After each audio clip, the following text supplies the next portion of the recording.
Hi everyone. In the next few minutes, we will cover the 5 Power Apps questions every developer should know. Stay with me till the end because you will face a scenario based tricky question straight from the video content itself. Watch carefully every detail that could hold the secret to answer of that tricky question. First question is, how do you handle large dataset in Power Apps? Here is a clear and practical breakdown to handle large dataset in Power Apps. Core concept: understanding delegation.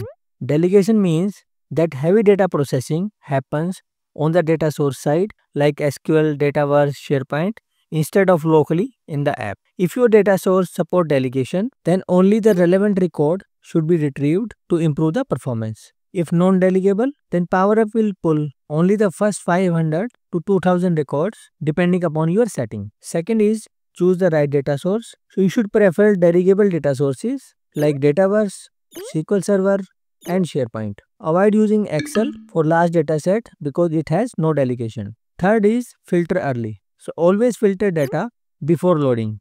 Don't bring all records into the app and then filter. Let the server do the work. You can use SQL views or Dataverse views to get the required data. Fourth is optimize formulas and control. Reduce control count. Every control which you add to the screen takes time to load. We must avoid using lookup inside loops as they may cause performance issues. Instead of that, you can preload data into collections. Next is the caching.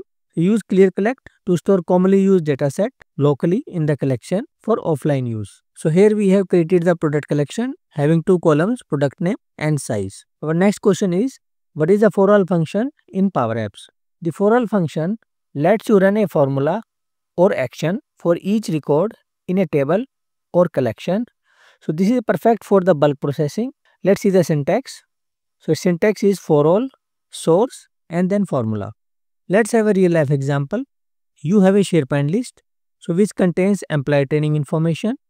You have to send emails to each employee regarding their scheduled training. So then you can use for all loop to send an email. So as you can see here, so we have used the for all loop to iterate the training request SharePoint list. Then we have used the Office 365 Outlook connector to send a training schedule email to each employee which is present in the training request SharePoint list. So when to use it? You can use this to create, update and delete records in bulk, and you want to process multiple items in one go. So there are some tips like avoid large dataset, add error handling with if error, and you can even nest for all for complex scenarios. Our third question is, what is the difference between sort and sort by columns in Power Apps? So in Power Apps, we have two main functions to sort data, sort and sort by column. While both arrange your data, the way they work and when to use them is quite different. So let's see the difference. The sort function can sort by a single column or a formula. So this means you can apply custom logic like adding two columns together before sorting. So in this example, we are sorting ice cream stock based on the two columns sum of the quantity and order in descending order. Whereas sort by column is simpler, so it can only sort using one or more existing columns. For example, so here we are sorting first by quantity and then by flavor name. Custom logic. So in sort we can apply calculations or custom logic, whereas in sort by column no calculation is allowed. The third difference is when it comes to sorting by multiple columns, the sort function require nesting of one sort inside the another. For example, here we have sort the students table first by age and then by name in descending order. On the other hand, sort by column makes multi-column sorting easier. You can list multiple columns directly along with their sort order. So in this example, we are sorting the ice cream table first by quantity and then by flavor in descending order. The next difference is when using sort, you reference the display name of the column. As you can see here, so we are sorting column with age and name with their display name. On the other hand, sort by column use the internal name of the column for sorting purpose. So this is mostly system generated. So here we have used the internal names to sort the students table. Sort is generally less delegation friendly, whereas sort by column is better for delegation. So the use case is when you need to sort by calculated value or logic, then go for sort. Or when you need fast direct sorting by multiple columns, then go for sort by column. The next question is, what is the difference between a variable and a collection in Power Apps? In Power Apps, variable and collections serve different purpose. So variable holds a single piece of information like text, number or true false. So there are two types. First is global variable, which works anywhere in the app. For example, set username John, so this will be available throughout the app. Second is a context variable, which works only in the current screen. So we can define it using the update context. Collections, on the other hand, are like tables. They hold multiple records, each with its own field.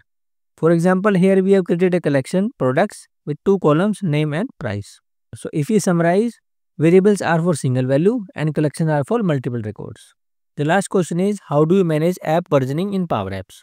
The first is built-in version history. So every time you save or publish, Power App automatically creates a new version. You can view these new versions by going to your app, details, versioning, and you can also restore older version anytime. So here we can see all the version of the Power Apps from where you can restore the older version, whichever you want, but only one version will be live at a time. The second is save as option.